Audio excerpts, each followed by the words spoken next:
And the world that wants to stay and get their information from the news, I'll tell you one little quick story. Tell a long story. Cool. Which is so cool because anytime you and I travel, my first thing to do is to think, now, if I got some time here, let me connect with some of my speaker friends. Yeah. And that's just, so I called up the wonderful, dear Kathy Lovelace, that she lives in Salt Lake City. Yes. And I told her I was going to connect with her. And I don't even know if I told you this, but she just randomly said, you want to go to Sundance? Oh, did I? Sundance. I'm going, what? Well, yeah.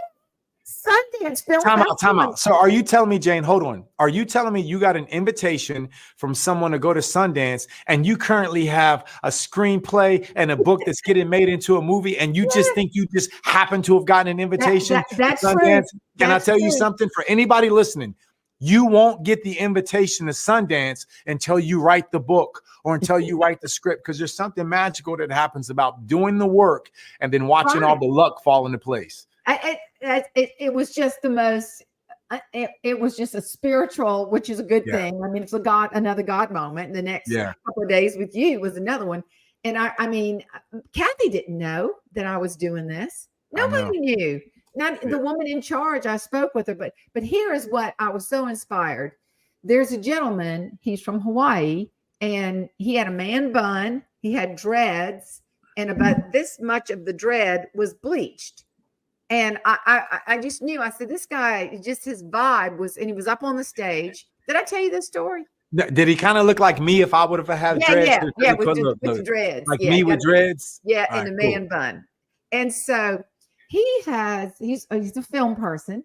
And the darling girl was introducing him. And she said, well, let me tell you a little bit about him. And she said, he doesn't want me to tell you all this, but I'm going to tell you anyway. This is an amazing person. He was surfing. There's a stranger next to him.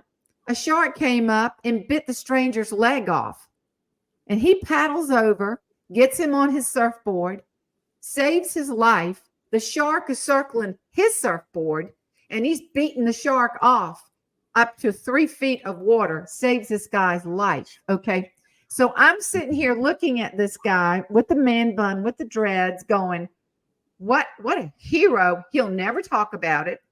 But then it came his turn to talk about his film, and he showed the sizzle reel.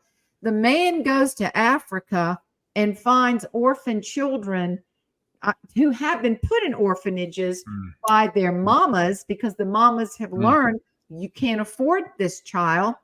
And they get involved in all kinds of horrible things, which would be the drug trafficking and the sex trafficking.